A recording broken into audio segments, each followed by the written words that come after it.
L'émission L'Entretien vous est présentée grâce à notre sponsor Amana Assurance. La protection du capital humain choisie par les entreprises leaders algériennes. www.amana.dz.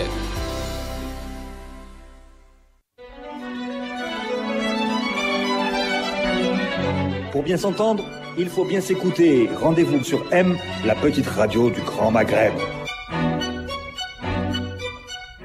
Amis auditeurs de Radio M, bonjour. Nous avons le plaisir d'accueillir ce matin M. Brahim Saïl, directeur général de IMA, l'Institut de sondage et d'études de marché. M. Brahim Saïl, bonjour. Bonjour. Vous avez fait l'actualité hier matin à l'hôtel Horacier en présentant l'étude sur la consommation de médicaments en Algérie pour le compte de votre client l'UNOP, l'Union nationale des opérateurs en pharmacie. Une étude qui nous a permis de mieux comprendre les comportements des Algériens face aux médicaments. Il y a eu beaucoup de données, c'était extrêmement intéressant. J'ai eu le plaisir d'assister à cette présentation très très riche. Nous la redébriefons aujourd'hui ensemble pour nos amis auditeurs de Radio M. Mais les premières questions qui ont été posées par les journalistes en place et aussi par les acteurs du secteur, c'était de savoir un petit peu comment vous vous étiez pris pour mettre en place vos échantillons, les outils que vous avez utilisés pour sonder les Algériens sur comment ils se comportaient dans leurs achats.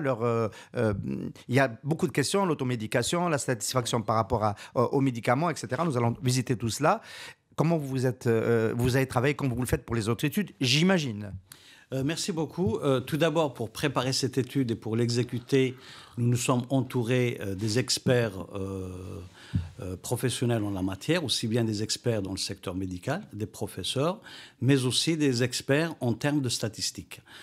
Bien entendu, nous avons réalisé l'enquête par téléphone. C'est un outil très utilisé, de plus en plus utilisé dans le métier. IMAR réalise en moyenne 50 à 60 000 interviews par mois par téléphone. Donc aujourd'hui, nous avons eu l'occasion d'interroger un échantillon national, un échantillon représentatif des populations algériennes de 18 ans et plus. Nous avons sélectionné un échantillon de 1603 individus répartis sur 23 wilayas du pays. Les 23 wilayas sont répartis sur les 5 grandes régions du pays, le centre, l'est, l'ouest, le sud-ouest et le sud-est. Nous avons donc choisi cette répartition conforme à la répartition sanitaire nationale, c'est-à-dire les 5 grandes régions sanitaire du pays. Une question juste technique qui m'intéresse peut-être un peu plus en tant que professionnel. Quand on construit un échantillon pour une étude sur le médicament, est-ce que c'est forcément le même qu'un échantillon? Si on suppose que l'association des distributeurs d'automobiles, la C2A, qui a perdu de sa superbe depuis qu'on a réduit les importations de véhicules, vous recommande une étude sur la consommation d'automobiles. Est-ce que ce sont les mêmes échantillons, les mêmes pondérations en catégorie homme-femme, en catégorie rural-urbain, en catégorie CSP, etc. Ou est-ce qu'on change un peu quand il s'agit de la pharmacie? Au fait, le client, qui est l'Union nationale des opérateurs en pharmacie, a décidé de faire une étude auprès de la population algérienne de 18 ans et plus. Donc, ça concerne tous les Algériens qui ont 18 ans et plus. Du coup, l'enquête est une enquête grand public. Ce n'est pas une enquête scientifique qui vise un but scientifique précis.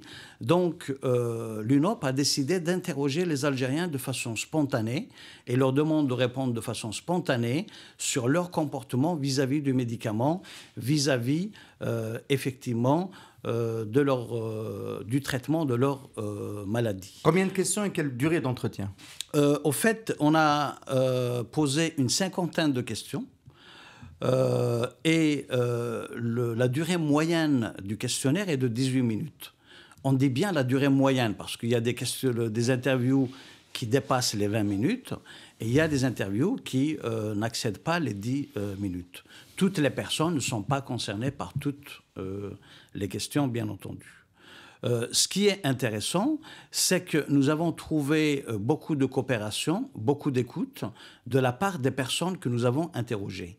Ça, c'est quelque chose de très intéressant.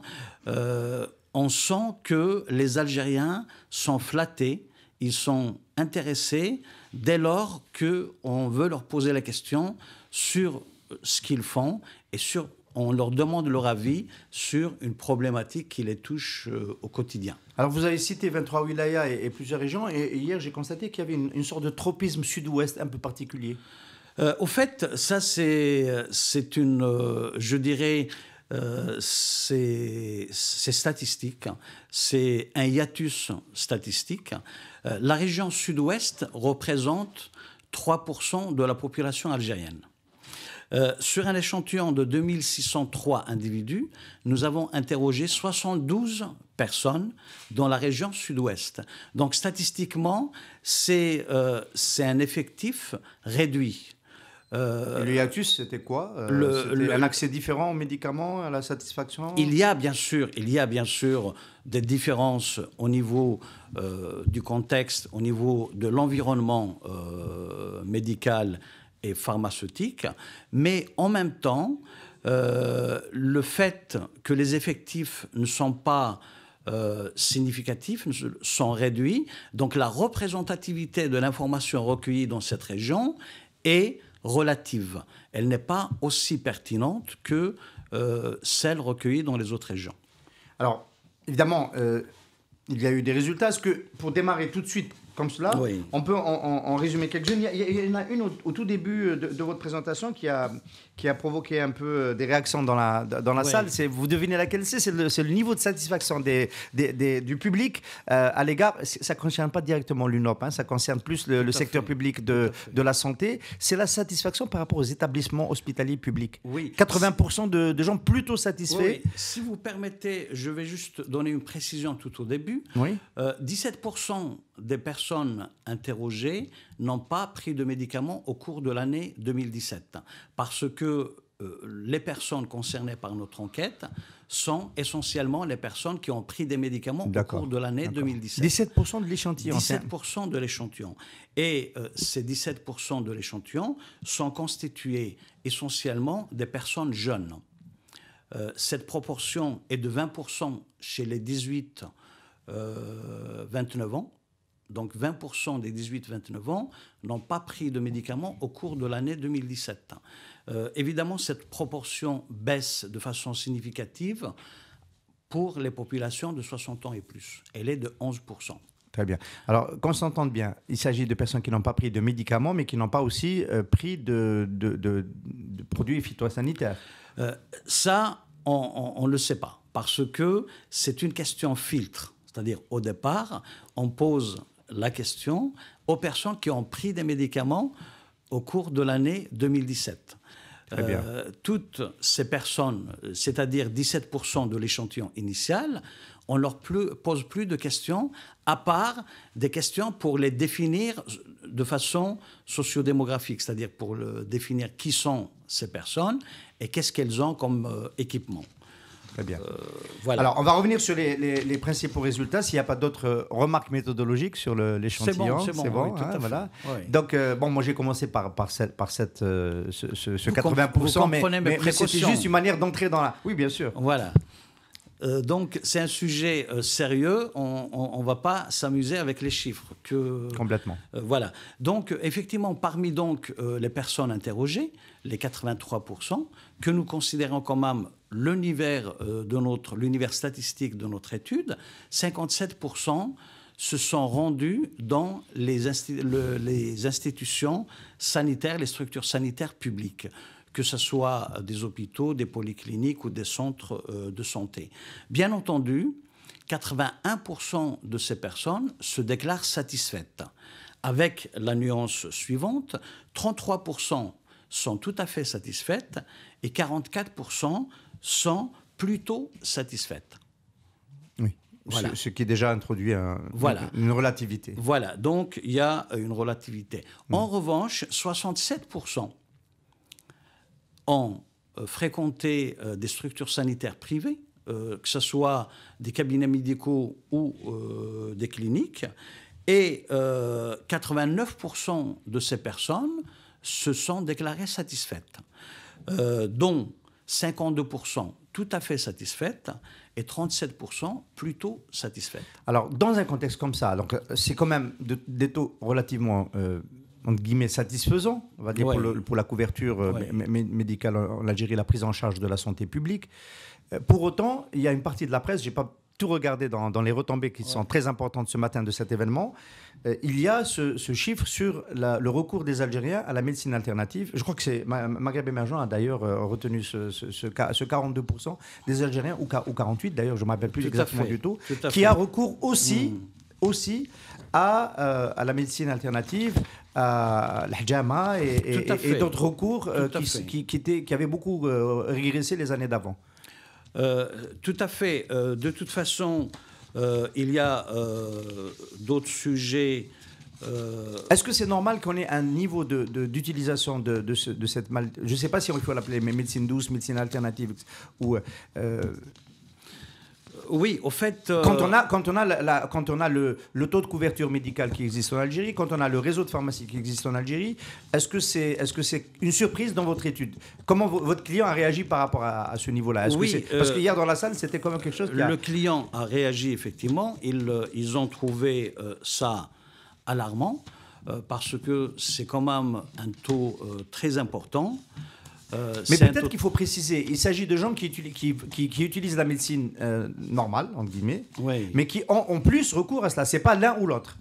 Parce que on a pu comprendre que que ce taux-là, c'était le taux de votre échantillon qui ne va pas chez le médecin ou qui utilise très peu les structures et les médicaments institutionnels de la médecine et qui utilise plutôt l'autre recours. Au fait, C'est pas le cas. Non, c'est pas le cas. C'est la pratique les pratiques alternatives, les médecines alternatives, les pratiques thérapeutiques alternatives, ruqya, hijama essentiellement, ne sont pas exclusives. C'est-à-dire, c'est des personnes qui ont l'habitude d'aller voir le médecin, qui pratiquent de l'automédication et qui, en même temps, recours aussi soit à la phytothérapie, soit aux pratiques alternatives. Alors, vous faites bien, Brahim Saïd, d'évoquer le mot, donc le mot de l'automédication. Là aussi, on a trouvé que le taux de recours à l'automédication chez les Algériens était important. En effet, votre étude l'a montré. Ça aussi, c'est un chiffre qui a fait bondir les professionnels de la santé. Ça les interpelle et ils disent qu'effectivement, c'est un chiffre trop important, trop élevé. Et là-dessus, la question est toute simple. C'est que beaucoup recourent à l'automédication pour probablement des raisons à la fois économiques, mais simplement des raisons comportementales. Quelqu'un qui a mal à la tête, quelqu'un qui tousse ou qui est enrhumé, il va directement chez le pharmacien s'acheter des Ça concerne médicaments. surtout les maladies transitoires. Tout à fait, effectivement. Ça concerne les maladies transitoires. D'ailleurs, nous l'avons vu dans l'étude, les personnes qui ont des maladies chroniques sont très disciplinées en termes de comportement thérapeutique. Oui. Il y a quelqu'un durant cette conférence de presse de présentation de votre étude qui a, je crois que c'est un praticien ou quelqu'un du ministère de la Santé qui a dit cette étude montre qu'on achète trop facilement les médicaments en Algérie. Tout à fait, effectivement. C'est un professionnel. C'est pas assez suffisamment régulé. C'est un professionnel, effectivement. C'est un haut responsable dans la profession qui a fait la remarque selon laquelle on achète les médicaments trop facilement auprès des pharmacies. Donc là-dessus, il y a peut-être quelque chose à Alors faire. j'imagine que ce qui a peut-être intéressé prioritairement l'Union nationale des opérateurs en pharmacie, votre client qui a commandé cette étude à IMAR, donc l'étude de la consommation des médicaments chez les Algériens, c'est la confiance des Algériens vis-à-vis des médicaments produits en Algérie. Ça, c'est une question, à mon avis, qui devait en priorité les intéresser. Oui, tout à fait. Qu'est-ce que ça donne? Est-ce que les Algériens ont confiance dans les médicaments qui sont produits en Algérie? Tout à fait. Les Algériens ont confiance dans les médicaments produits en Algérie et ils sont très nombreux. Ils sont pratiquement 80%. 80%. Et j'ai noté, vous l'avez dit hier en conférence, que c'était plus fort dans le milieu rural. Oui, tout à fait. Donc, dans le milieu rural, on croit plus au Made in Algeria, c'est voilà, ça. Dans le milieu rural, on est peut-être plus nationaliste aussi, parce qu'on remarque que la première raison de la confiance des Algériens dans les médicaments produits en Algérie, c'est la préférence nationale. C'est dit comme ça dans votre... C'est dit comme ça. C'est-à-dire que vous posez la question, pourquoi vous choisissez un médicament produit en Algérie? On vous dit c'est pour soutenir la production en Algérie. Voilà. Donc, attendez, il s'agit de la santé, là. Mais juste derrière, c'est-à-dire 40% des personnes concernées disent avoir confiance dans les médicaments produits en Algérie pour leur efficacité. D'accord. Voilà. Et pas seulement ça, il faut quand même le souligner. Et on a aussi un autre point, c'est que 86% des personnes interrogées se déclarent satisfaites de l'efficacité des médicaments consommés. Très bien. Qui concernent à la fois les médicaments produits en Algérie et les médicaments importés, bien sûr. Alors, ensuite, il y a un autre distinguo que votre enquête ne pouvait pas ne pas introduire, c'est la différence qu'il y a entre une molécule mère et un générique, le princeps et le générique. Durant la conférence de presse, on vous a dit peut-être que tout votre échantillon n'a pas toujours bien compris la différence, mais il semblerait que l'Algérien n'est pas rétif au générique. Tout à fait. Ça montre effectivement, ça le montre au niveau des comportements de consommation des Algériens qui sont plus nombreux à consommer les médicaments produits localement, dont essentiellement des génériques. Ils sont 9% à consommer exclusivement des médicaments importés. Médicaments importés qui ne sont pas toujours des princeps, qui ne sont pas toujours des molécules mères. Exactement, qui ne sont pas toujours des princeps. Il faut reconnaître une chose, c'est que tous les Algériens n'arrivent pas à faire la différence entre les princeps et les génériques. C'est évident parce qu'à partir du nom, on ne peut pas savoir si c'est une molécule mère ou si c'est une molécule mère. Alors, ça introduit une autre question qui a fait aussi débat, c'est celle des Algériens qui refusent d'acheter ce qu'on leur propose en substitution du médicament prescrit. Tout à fait. Le taux, est-ce qu'il y a un taux qui montre qu'il y a quand même une proportion assez importante d'Algériens qui acceptent de changer? Enfin, je crois que c'est 56% qui refusent de changer, 44% qui acceptent de changer si le pharmacien propose un autre médicament que celui qui est prescrit. Tout à fait. Et ce taux est particulièrement important chez les personnes de 60 ans et plus. Et chez qui refusent de changer. Voilà, et chez les personnes qui présentent des maladies chroniques. Alors, on a vu aussi qu'il y avait dans votre enquête un chiffre lié à cette question-là. Ce sont les patients qui arrêtent leur traitement si elles ne trouvent pas le médicament prescrit, qui arrêtent carrément le traitement. Oui. Ça aussi, c'est un problème que les professionnels ont signalé. C'est même une alerte. Trop de personnes 22% des personnes interrogées renoncent à leur traitement si elles ne trouvent pas leur médicament. Ça, c'est très élevé. Voilà. Et ça, c'est très élevé. Les professionnels de l'UNOP signalent que c'est un danger de mort. Oui, ça dépend des pathologies qui sont traitées, mais on peut effectivement s'en alarmer. Tout à fait. C'est-à-dire c'est alarmant quand même. Oui. Alors, confiance en général assez bonne dans les médicaments produits en Algérie. Il y a aussi cette problématique qui a été traitée dans votre étude, c'est la capacité à satisfaire une ordonnance en ne se déplaçant pas beaucoup. Et il y a un taux qui m'a personnellement interpellé, c'est qu'en moyenne, il faut faire plus de 3 pharmacies en milieu urbain, voilà, plus de 3 pharmacies pour satisfaire une ordonnance complètement. Et ils sont plus nombreux en milieu rural aussi à faire plus de 3 ou 4 pharmacies pour trouver la totalité de son traitement. Oui, et ça, l'UNOP a eu à expliquer que ce n'était pas le problème des opérateurs, mais c'est un problème plus de distribution. Au fait, nous qui sommes en dehors de la profession, on ne peut pas prendre de jugement. Néanmoins, ce qui est sûr, c'est qu'il y a problème de disponibilité. Ouais. Ça peut être un problème de distribution, ça peut aussi être un problème carrément de disponibilité du médicament. Alors ensuite, il y a évidemment la problématique CNAS. Est-ce que les Algériens achètent facilement des médicaments non remboursés? Tout à fait. Ils sont quand même pratiquement plus de 80%, 88% des personnes assurées qui ont une couverture sociale qui achètent des médicaments non remboursés. Évidemment, les professionnels, c'est très important. Oui. Les professionnels pourront avoir une explication pour ça. Tout d'abord, c'est relatif, c'est à mettre en relation avec le phénomène de l'automédication. Si on achète facilement un médicament, c'est forcément un médicament peut-être non remboursé.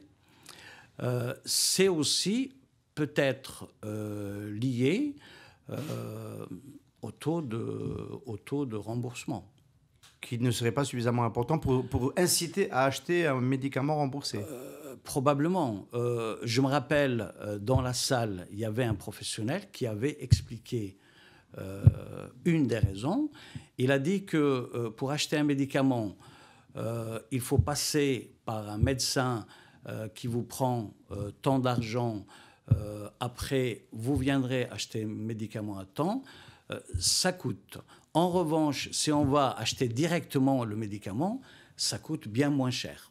Oui, et le niveau de remboursement ne justifie pas que l'on passe par le médecin. Voilà. Donc, je pense que c'est l'une des raisons.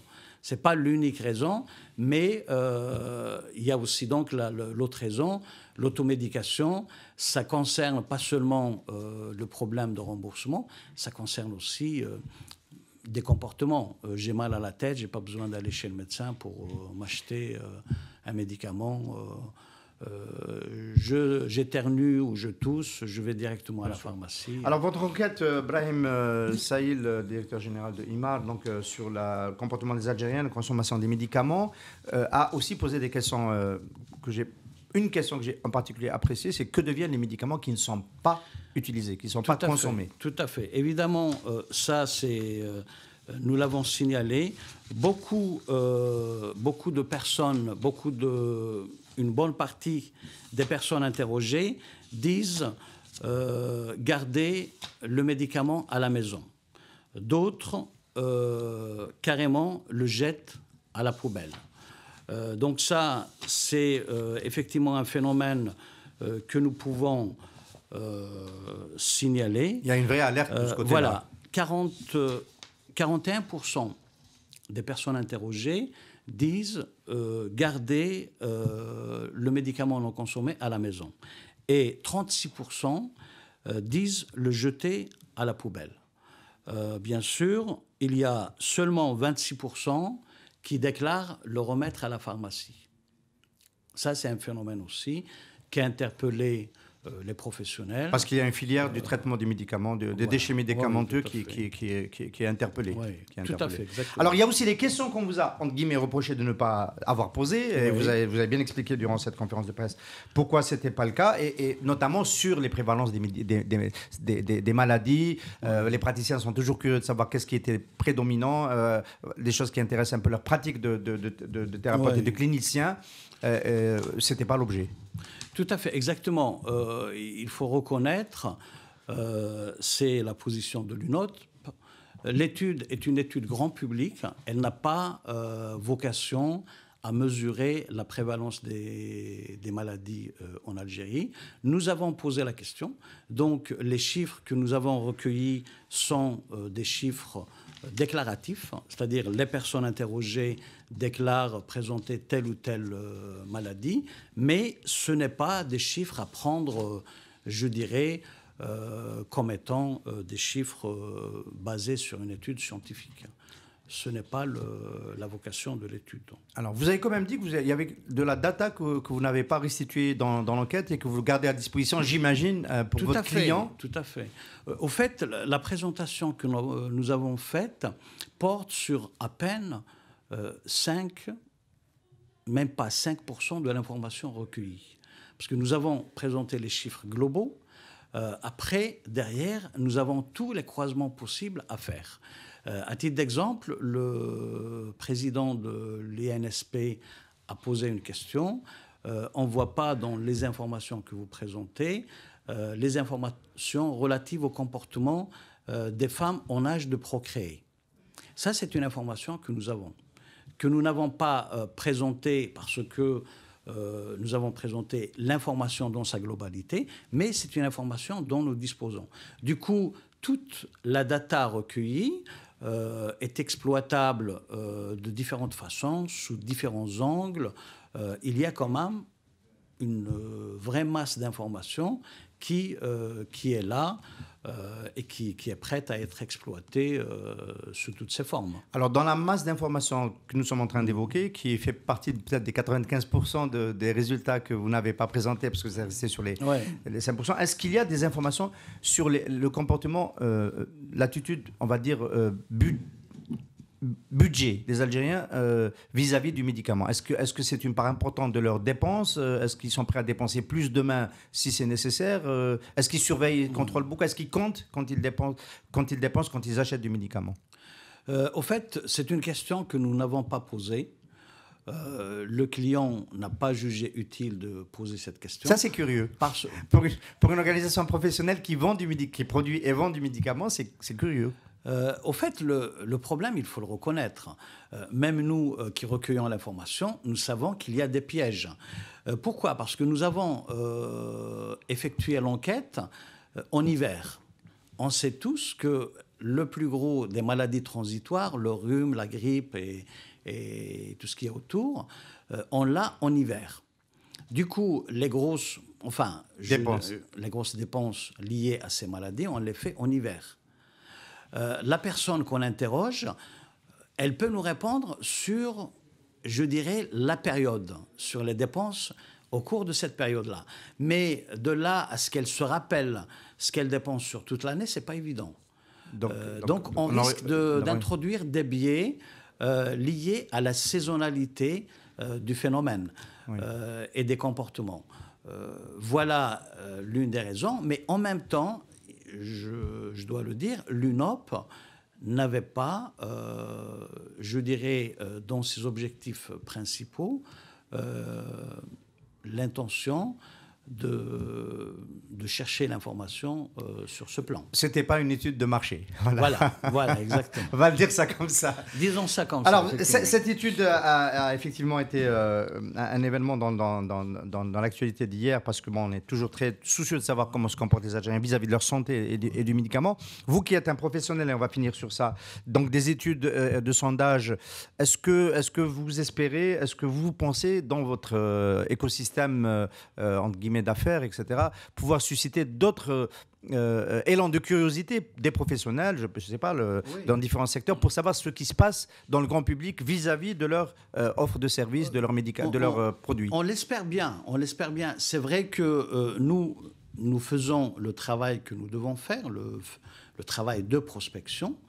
De là à faire le travail de sensibilisation, c'est pas tout à fait notre métier. Non, c'est pas de ça qu'il s'agit. Mais on aimerait bien justement, en tant qu'Algériens, nous créer des synergies avec d'autres professionnels et essayer d'éveiller des besoins et de laisser en moins des besoins s'exprimer pour faire des études sur tous les sujets divers et variés qui concernent les Algériens et qui peuvent être des études qui peuvent être très utiles à la fois pour les pouvoirs publics, qu'ils soient locaux ou au niveau de l'État, pour les institutions, qu'elles soient publiques ou parapubliques, pour les citoyens.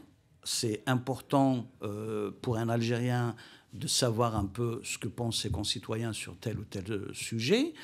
Et pour les chercheurs, les universitaires, les professionnels des médias, les médias ont grandement besoin de ce type d'informations pour renforcer leur activité par des informations d'opinion, par des informations liées au comportement des citoyens. On souhaite que ça on prendra la direction dans les prochains mois. Merci beaucoup, Brahim Saïl, directeur général de IMAD, d'avoir été notre invité ce matin. Merci beaucoup. Merci bien de votre invitation. L'émission L'Entretien vous est présentée grâce à notre sponsor Amana Assurance.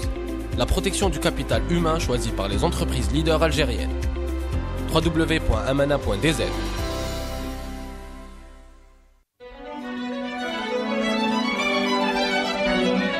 Pour bien s'entendre, il faut bien s'écouter. Rendez-vous sur M, la petite radio du Grand Maghreb.